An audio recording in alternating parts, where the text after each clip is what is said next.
or the shortages of inventory online haven't been enough proof of the supply chain issues going on. Walmart has just announced that it's offering truck drivers, starting salaries for truck drivers between $95,000 and $110,000. Last year, the starting salary for these kind of roles was about $87,000. So a significant increase in the base salary for people to move goods for Walmart from point A to point B, wherever they need. In addition to the uptick in salary, Walmart is actually offering an incentive for individuals or employees from other departments to take a 12-week course to become a certified truck driver and then join the company's fleet. I think that this is an incredible opportunity, of course, if you're in another department in Walmart and want to make a little bit more money to take on a role like this. But of course, there's a trade-off. I'm curious to know what the lifestyle is like for a trucker, even though it's an in-house role with Walmart. I wonder if it's challenging. But this is how companies, I think you're going to see a little bit more of this, are going to have to fight the labor shortage. And companies that have the advantage of massive balance sheets like Walmart can offer higher wages, wages that would seem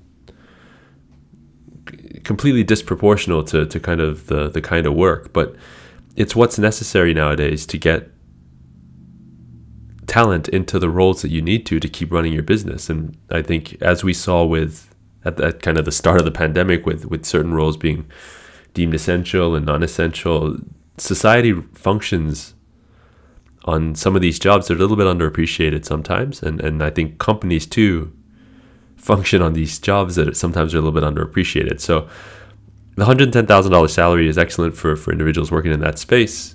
It also highlights the extent to which Walmart is willing to make sure that this part of its supply chain is at least staffed properly. Now, the one of the things that often gets talked about, and this is where my mind is going when I think about this kind of salary, is a lot of people talk about minimum wage and how at the federal level, at least, it hasn't shifted for decades. I think it's about $7, $8, somewhere around there.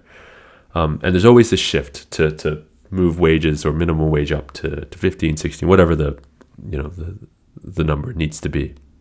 And when you break things down, city level minimum wages are typically different than federal level minimum wages. And so, the decision typically isn't deemed at the federal level, but that number is there as kind of a benchmark that everybody can base their decision making on.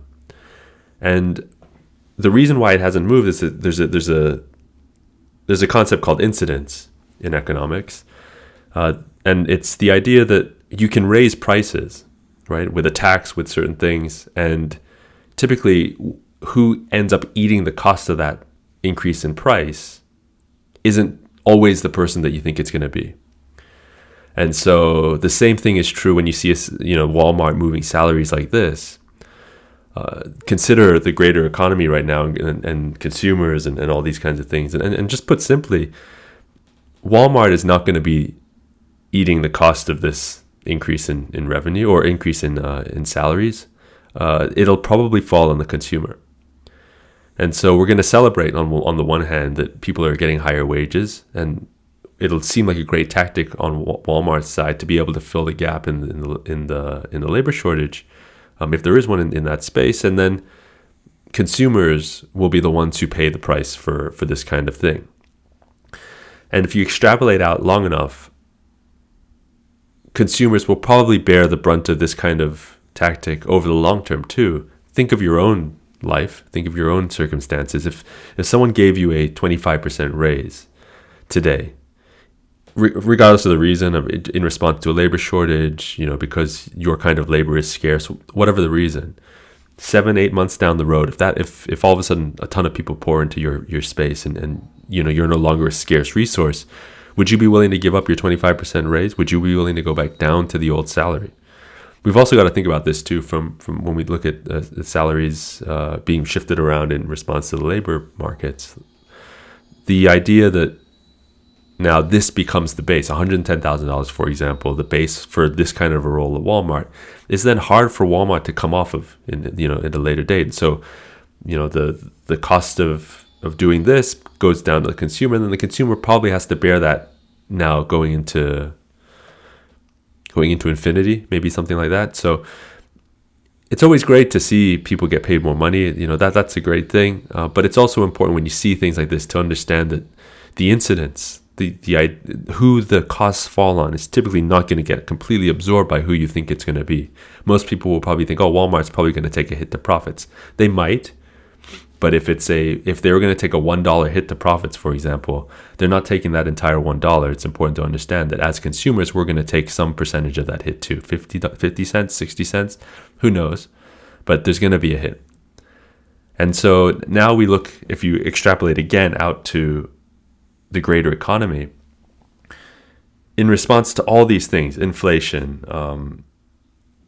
the labor shortage, other factors that are affecting the cost of doing business, I think we're getting into a place where the cost of doing business is going to get higher. Consumers are going to eat a percentage of that cost of doing higher cost of doing business. And so are we ready in this new world to grapple with all of these ideas of increased costs, inflation, just generally everything being a little bit more expensive? If mortgages and rents and houses become more expensive as a function of interest rates going up, I think you're starting to see a little bit of a messy environment to where I feel like something's going to break at some point. One trigger will break the entire thing, and then we're going to see some sort of a fall off. So interesting story. I think it definitely highlights, by Walmart dangling such a large salary out in front of truckers,